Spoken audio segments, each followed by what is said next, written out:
abantu babaye ibiharamagara ariko ngo agapfa kaburiwe nimbo hari ibihe tugiye kugeramo bikomeye abantu ntabwo tubyemera nubwo tubyakira twumva ko mbese yatwibagiwe yadutaye yatwibagiwe numva mfite message z'abantu benshi bajya bahamagara bari mu bihugu byo hanze ugasanga umuntu igihugu arimo arashaka kukivamo ngo ajye mu kindi Imana ikabuteza uburwayi bwo kugira ngo agume aho ari ari naho nturetse gusenga nabwo Imana irambwiye ngo nugaruka ubwo rero abasenga basenge Imana tutabare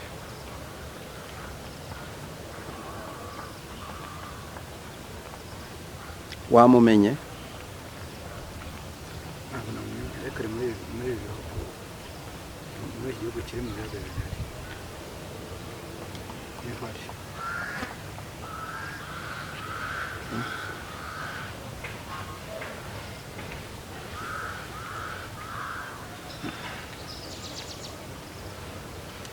reka turebe ya ndirimbo ntabwo butinda ubukwe bwanjye buri hafi buri hafi ahubwo abadukunda badukurikira badushyigikira n'ubundi nimukomeze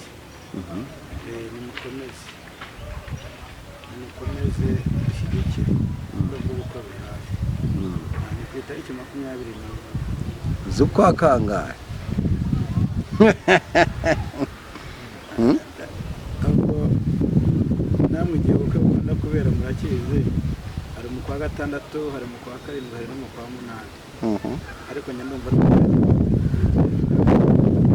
ni ukwezi kumwe muri ayo none se kudushyize mu rujijo mpamvu mbashyize mu rujijo areka buriya iyo usenga ubusenga hose izahanagura mu marira kandi izavanaho umubabaro wose Yesu ashimwe cyane amen uko biri kose rero Imana izavanaho umubabaro wose ngo ni igihe gitoya intambara zigashira ngo ni igihe gito umuraba ugacyaha ngo nibwo nzaba ntandukanye n'ibyago ngo nzaba mbumbatiwe mu maboko ye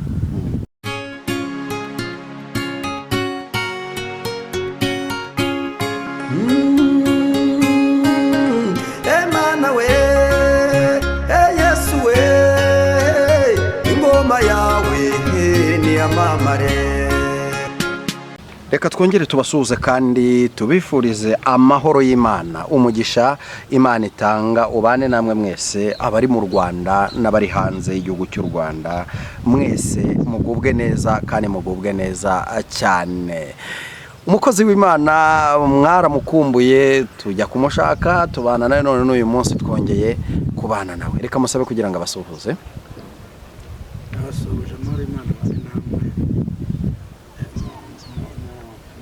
muri kiliziya gatolika bavuga ngo Kristo Yesu akoze yego abarokore bati Yesu ashimwe Yesu nashimwe cyane abasilamu bavuga ngo assalamu alaikum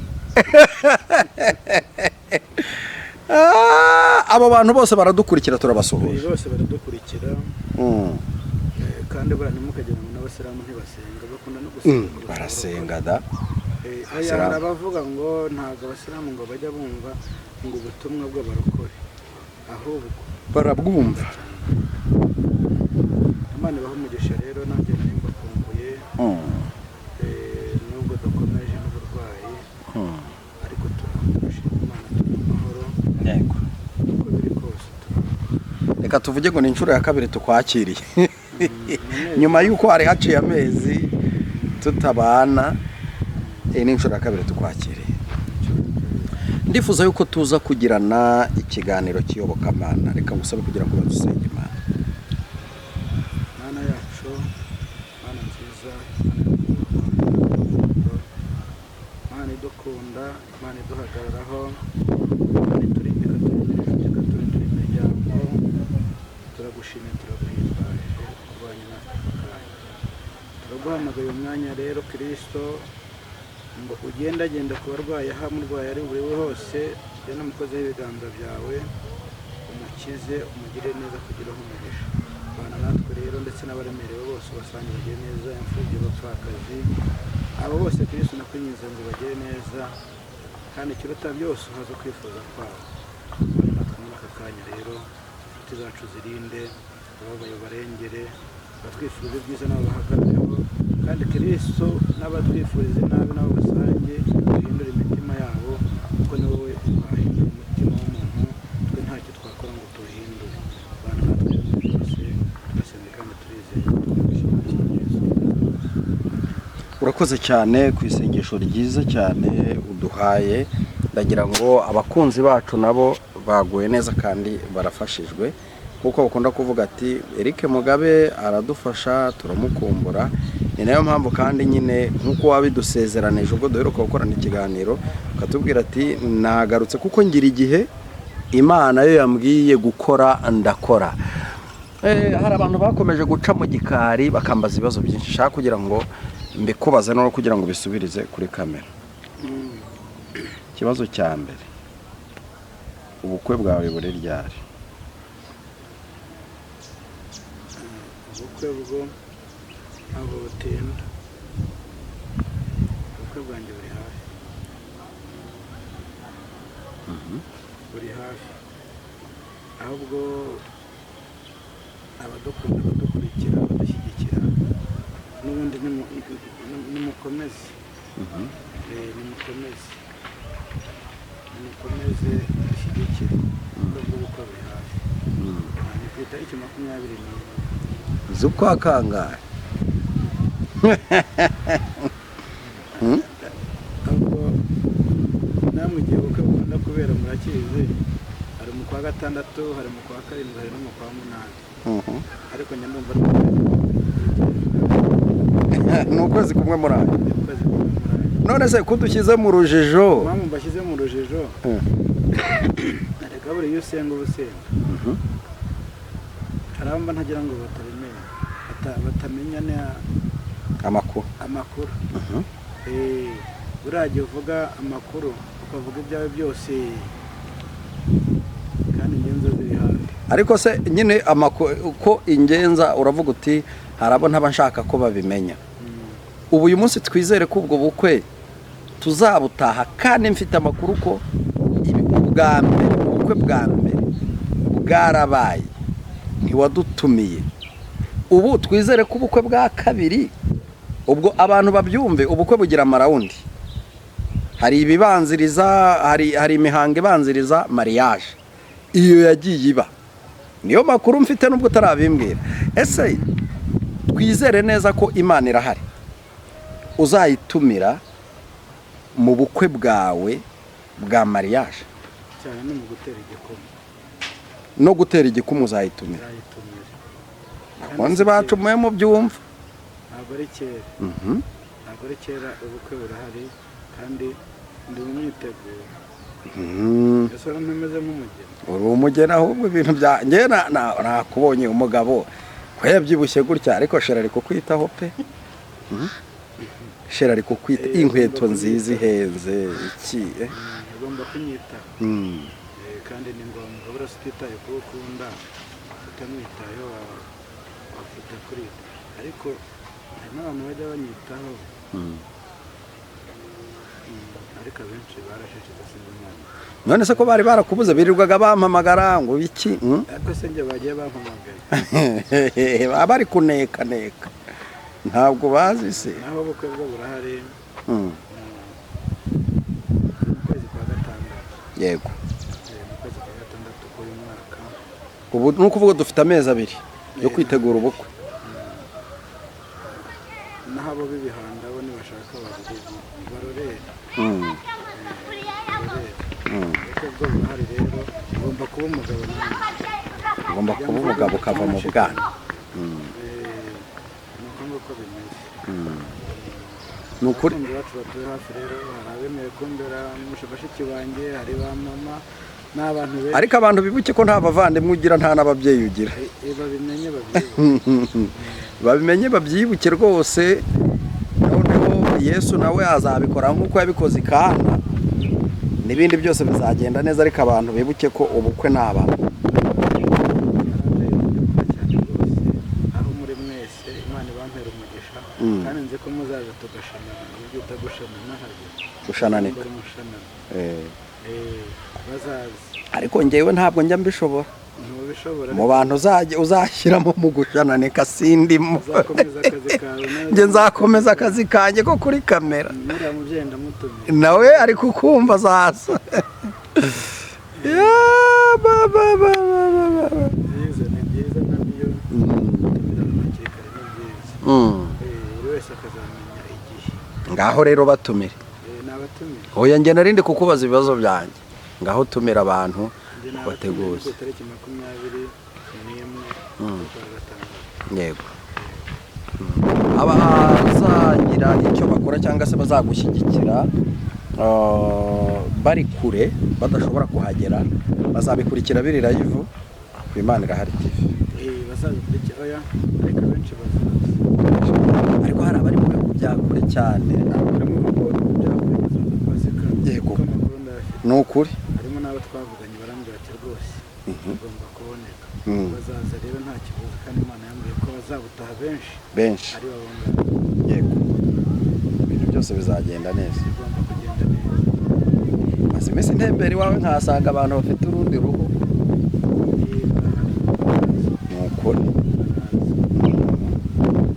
Imana ikomeze gushyigikire ubwo icyo ngicyo abakunzi bacu bamaze kugisobanukirwa neza gahunda y'ubukwe irahari kandi buhari vuba nk'uko twatangiranye mu kwezi kwa gatandatu nimba ntibeshye k'umwaka washize ntibadutererane bakadufata mu mugongo bakatuzamura nta soni mfite zo kubivuga n'ubu bukwe bazagerageze gushyiramo imbaraga kugira ngo ubukwe buzagende neza cyane kugira ngo umukozi w'Imana atazakorwa n'isoni kandi adusengera ibintu bye byose ndabizi bizagenda neza mbere y'uko buba invitation tuzayizana no tunayishyira ahagaragara bayibone sheri wari mwibanga nge ndamuzi naramubonye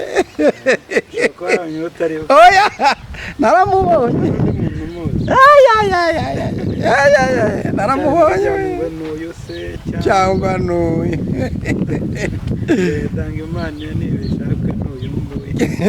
ubwo umuntu agahita amugushaho rero bimeze no kubisitsa nabyo ni byiza ariko arahari no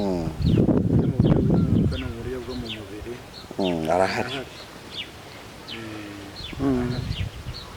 kuri abantu bakomeza badushyigikire invitasiyo zo rwose birenze uku kwezi zidasohotse ntabwo birenze ukwezi zidasohotse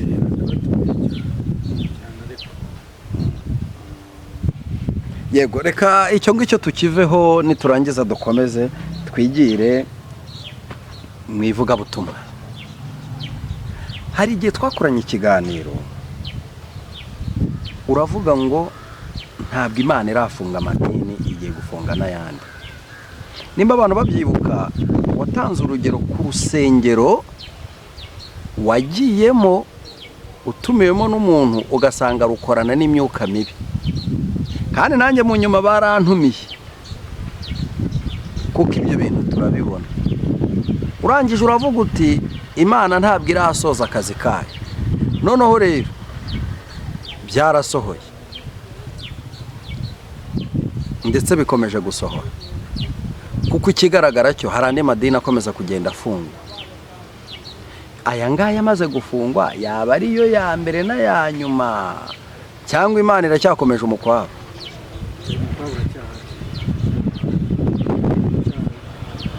n'izindi nyinshi zigiye gufunga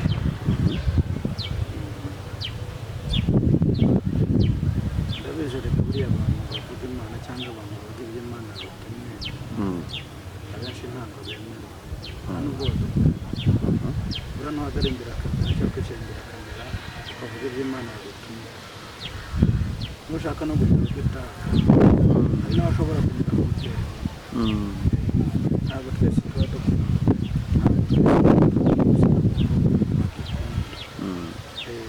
naho mvuze ngo uru rusengero kwa runaka iyo ugiye gufunga mu gitondo urumva se wabigeze neza byakumva ko wamugiriye burya muri mesaje nanga ushobora kuvuga Pascal nka Muremure ariko Pascal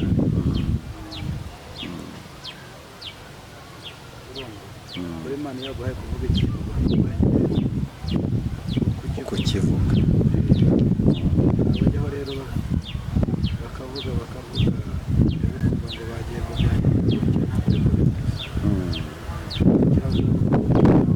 umugore cyangwa kuvuga umwana ariko urwo rwo nararuvuze ndumva n'umunsi rwamaze ndetse ndabona navuganye na pasita wabo azafungwa ajya no kwambara amapingu none ibyo byarasohoye yego byarasohoye ariko buri icyo nkundira abantu ariko ni Imana yanjye uzi ko hari igihe mpanura ikintu nkakivuye gutyo nko kuri kamera ikiganiro cyacaho uyu munsi ejo nanone undi nawe akongera akagihanura byabayeho kenshi nanjye nakunze kubibona hariya rero niho Imana ibishe iyo mvuze ikintu hamya aho bunya nkagihanura naho navuga ni kwa Pascal hagomba kubita kikaba ariko ejo hari n'undi kivuga usaza ukambaza ngo kuki wavuze Pascal gutya mbwira ko nanjye nabyumvishe uri mu kugera ko kuyobora yego ni ubuhanga bukomeye cyane ntabwo ari ugupfa kuvuga kandi nongera kuboneraho kubwira abahanuzi babe maso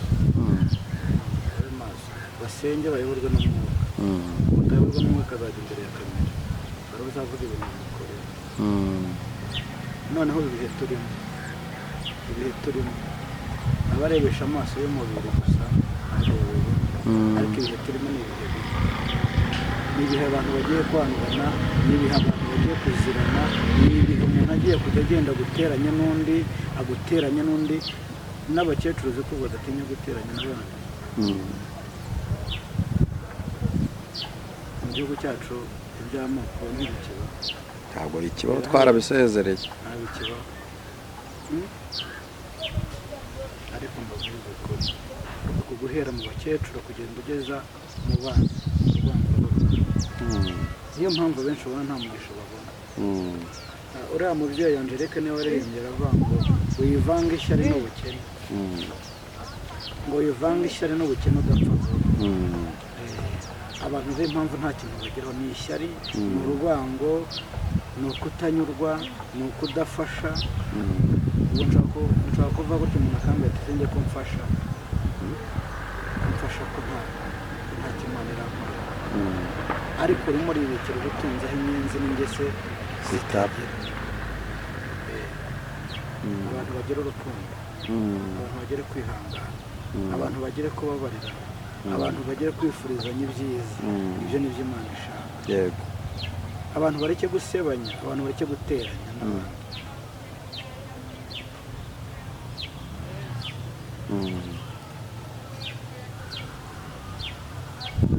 ntabwo uzareka umurangi ntuzareka gutukana ntuzareka kubeshya ntuzareka ishyari Imana ibure kukugirira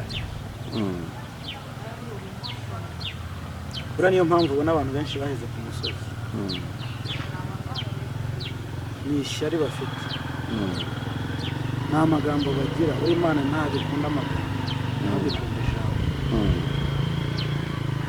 niyo mpamvu abantu batanyurwa urabona icyo ubonye cyose ntunyurwa Imana yakugira neza wabona etaje ugashaka indi mbese ibyifuzo byacu cyangwa ibisubizo byacu hari abantu babibona bakifuza ko byaba ibyabo ntabwo ariko bimeze rero nivanga ishyari n'ubukene udapfa Imana ashaka guhindura imitima mugahindukira mukareka ubugome mukareka ishyari mukareka urwango mukareka kuvuga mukareka gusebanya nk'abirirwa basebya igihugu cyacu cy'u Rwanda iryo ni ishyari abantu bane bareka ishyari abantu bareka ishyari kuko ishyari ntabwo ari ryiza kwifuza icyundi ntabwo ari byiza ntabwo nzifuza pasika ngo nifuze inkweto ya pasikari, nifuza inzu ya pasikari, nifuza buri kimwe cya pasikari, ngo nzagera amahoro. Nta mahoro nshobora kugira. buriya abantu benshi ntabwo bariho basobanukirwa. impamvu badasobanukirwa nuko batagera gutera badasenga. buriya gusenga ukabaza Imana iragusobanurira. ntabwo uzaca ku mubyeyi wambaye neza ngo wifuze icyo, ngo wifuze uko ngo ube yaba ari njye ubyambaye. wasenga Imana se kabiri ko n'ibyawe bifite urifuza iby'undi muntu. niyo mpamvu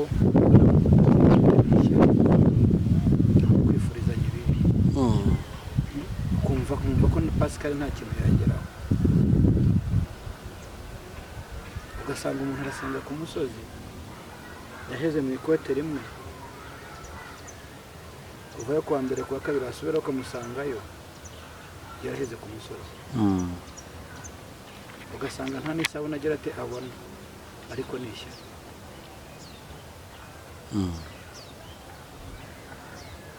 buriya twaretse ishyari tukagira urukundo, nkamenya ko pasikari yaburaye nkamuha 1000, sinzi ko ikigo cy'akabanza kigeze, ariko nzi ko ntaba ngize neza. ntabwo wakora ikintu nk'icyo ngicyo ngo Imana ibure kuzakugirira neza. hari abantu bajya babidukorera, umuntu akumva ko mbese ntabwo birangiriye. ushobora kutabona ibyo wifuza mu isi, ariko ukazabona ubugingo. yego. ushobora kutabona ibyo wifuza mu isi ngo ubone iyo nzu nziza, ubone iki, arega ntabwo Imana ikunda ibidushimisha cyane. ibyo nabyo murabizi, kuko izi neza ko tugize ibidushimisha cyane twayivamo. yitwararika ubugingo kurenza umubiri. utazagera rero kwa makuza ngo nubona inzu yaho ngo umvura yifuje uyayimurekere, kuko si iyawe. uburyo Imana yagusezeranyije ntirimo, ntuzi naho yayikuye. uzi naho yayikuye. ntabwo uri kwifuza ari byiza ibitagira umumaro. mbifata ibitari byanyu, mbifata nk'aho bitagira umumaro. icyo nk'umumaro ni icyanjye nzi mfite. hari ibyo Imana yadusezeranyije rero nk'abayizera, nk'abayikorera, nk'abatuma tugatumika. hari igihe ibyiza byaba bitarimo. hari nk'umuntu umpamagara akambwira ati nararwaye, ndwaye imyaka 7 irashize, imyaka 8 irashize. hari impamvu warwaye. warwaye ari kuriho, ahumeka, uravugana n'abana, ukavugana n'inshuti, ukavugana n'imiryango ari kuriho. ese kuki udatekereza iyo mpamvu? abandi barwara icyumweru bagakira, ariko wowe ukarwara imyaka. kuko hari ikintu Imana ibara kurinda. hari ikintu Imana iba yakunze, Imana ikakurinda kuzerera mu bihugu kugira ngo utazagwa ku gasi. ikaguteza uburwayi ukarwara, ugasenga bikanga, ariko abantu ntabwo tubyemera, nta nubwo tubyakira. twumva ko mbese yatwibagiwe, yadutaye, yatwibagiwe. mwumva mfite mesaje z'abantu benshi bajya bahamagara bari mu bihugu byo hanze, ugasanga umuntu igihugu arimo arashaka kukivamo ngo ajye mu kindi. Imana ikaguteza uburwayi bwo kugira ngo ugume aho ari. hari n'aho mperutse gusenga nababwiye Imana irambwiye ngo nugaruka ni akazi kawe, guma aho yagushyize, guma aho ngaho yagushyize. kwifuza kongera kugaruka uba ubyihoreye. abantu rero ntibamenye cyangwa basenge, basaba Imana bayibaze bati se impamvu byose bitubaho ni iyihe? hari impamvu rero, buriya nta kiba ku muntu nta mpamvu. yego. mperutse gufata imodoka ndagenda, ariko nawe wabonye narabibonye kategori ebyiri, ubu nizo ngezeho. mperutse gufata imodoka njya ahantu, amafaranga banyandikiye 225 umunsi umwe. wakoze icya Sofiya cyaragufotoye. Sofiya gusa se ngira ngo n'uwo nacaga wese yarandika. yesu wanyu, ntabwo abantu benshi badukunda. ibyo byo urabizi. niyo mpamvu waje uteze mugabe mu mutabare. ni ukuri. ntabwo ndakubwiye ngo igihe cyose wateye intambwe yo gusenga abakurwanya, noneho wagaragaye, buri wese akakugaragaza ko n'umuporo ucucaho akakumenya, aturane runaka njya mubona. hari abantu badashaka kuvuga Imana, hari abantu badashaka ko uhingura n'ikintu cyitwa gusenga. abantu babaye ibiharamagara ariko ngo agapfa kaburiwe ni impongo. hari ibihe tugiye kugeramo bikomeye kandi icyo gihe tugiye kugeramo buri wese azajya avuga ngo iyo menya nkabona agasinzi, iyo menya nkamenya ko Pasikari yambwiraga gusenga, iyo menya nkamenya ko Ramure yambwiraga gusenga, iyo menya nkamenya ko Mugabe ibyo yavugaga ari ukuri.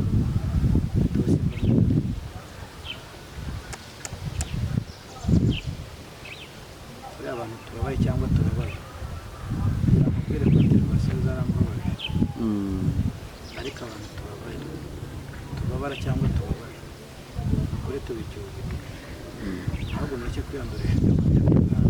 Yego. Ibyo tubona byose tubibone nk'ibibanga.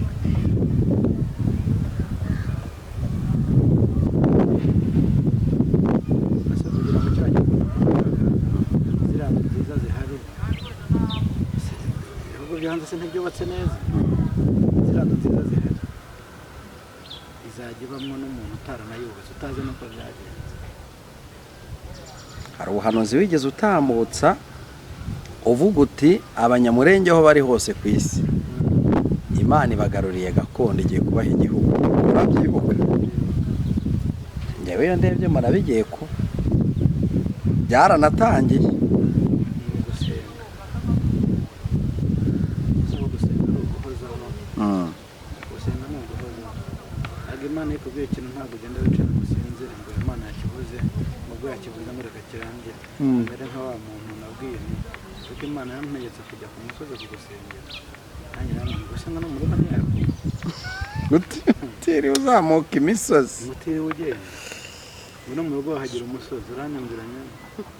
Nese umuntu afata urugendo akava ntakagera za Jabana akajya gusenga, akava ntakajya i Bugande. Hari abantu batarasobanukirwa n'ibyo Imana ikora. Barahari benshi cyane. Ariko twebwe tugomba kugira gute kubibasobanurira. Irahari. Imana y'amahoro rero tugire neza kandi ikomeze kuza kwifuza kwacu. Abarwayi Imana ibarengere. Yego. Abaje Imana ibarengere. Abari no mu bihugu birimo intambara kuko zirahari ni nyinshi, Imana nayo batabara. Kandi ni ukuri Imana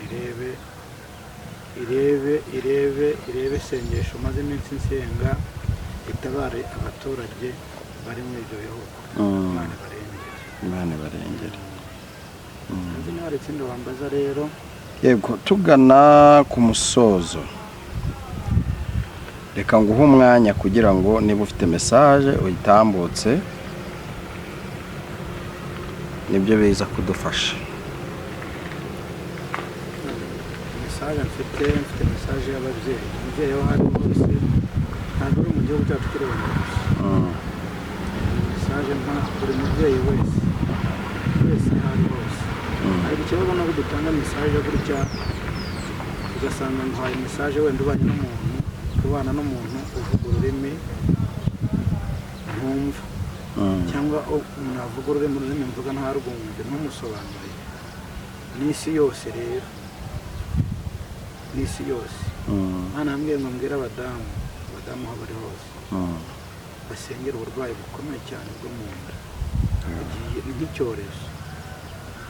Ni icyorezo kigiye kuza, bagisengere rero. Gusenga ni gute rero? Ni iminsi 2. Ni amasengesho y'iminsi 2. Hari ubwo tuzafata amasengesho avuga ati ndi ku miti. Imiti yakubuza gusenga. Ntabwo imiti yakubuza gusenga. Ko hari igihe kigiye kugera se abantu bakajya babura n'uko bayifata. Bizagenda bite? Kandi iki gihe ko kije. Abadamu basenye amasengesho y'iminsi 2 aho bari hose, ntabwo mu gihugu cyacu cy'u Rwanda gusa, n'abari hanze y'ibihugu byacu, n'abaturanyi biri mu bihugu byacu bose basengere ubwo burwayi bugiye kuza. Abadamu gusa natwe twafatanya tukabasengera. Indi mesaje ikomeye cyane nsoreza abantu bakomeje gusenga perezida nawe ugiye gupfa kandi ntibitinda ni impfu ebyiri zigomba kumwica agomba gupfa arashwe cyangwa akicwa n'uburwayi bw'umutwe ubwo rero abasenga basenge Imana idutabare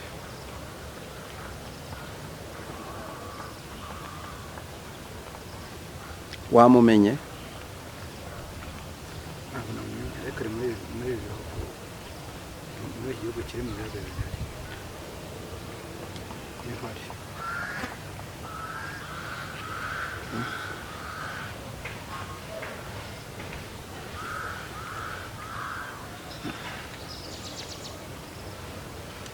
reka turebe ya ndirimbo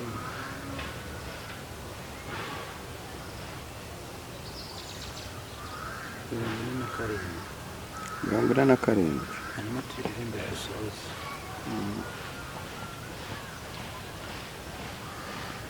ntukaranze ngo turirimbe iyo ndirimbo ariko abantu ndimo mbwira cyane ni abanyamwuka barunga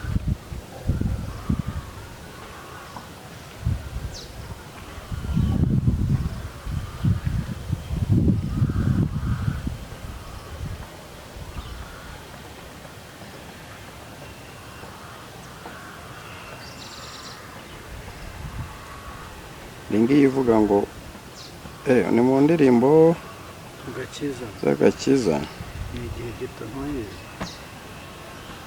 reka tuyirebe kugira ngo tutaza kubivanga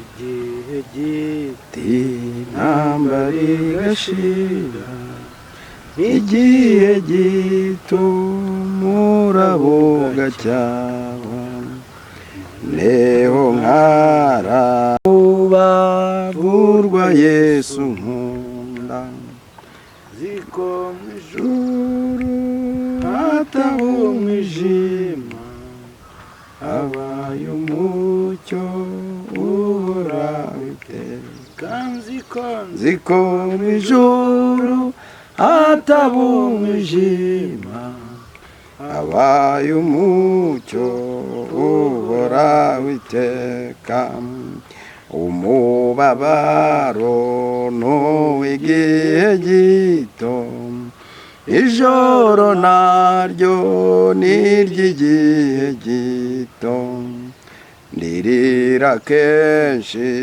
muri iyi si ndimo ariko nuko ntarabona Yesu hazaba w'igitondo gihoraho nibwo ntazongera kurira ukundi hazaba w'igitondo gihoraho nibwo ntazongera kurira ukundi n'igihe gito ngifite umuruho n'igihe gito nkazabona Yesu nibwo nzaba ntandukanye n'ibyago nzaba mbumbatiwe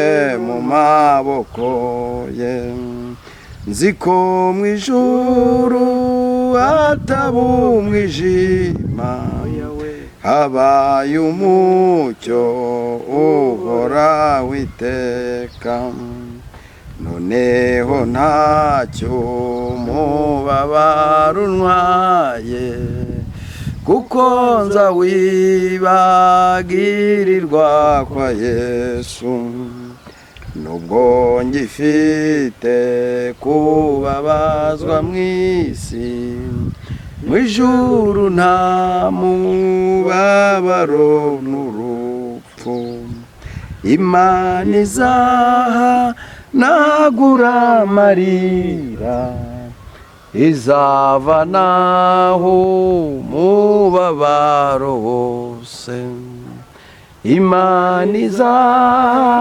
nagura amarira izavana umubabaro wose. Amen. Imana izavanaho umubabaro wose, izahanagura amarira kandi izavanaho umubabaro wose. Yesu ashimwe cyane. Amen. Uko biri kose rero Imana izavanaho umubabaro wose. Ngo ni igihe gitoya intambara zigashira, ngo ni igihe gito umuraba ugacyaha, ngo nibwo nzaba ntandukanye n'ibyago, ngo nzaba mbumbatiwe mu maboko ye. Amen. Reka dusenge. Mesaje nabifite niyo. Yesu abahe umugisha kandi bagirire neza. Turi kumwe, nimero ni yayindi, amazina ni yandi, ni Mugabe Eric. Nimero ni iriya, ni 0782 96 97 41 82 96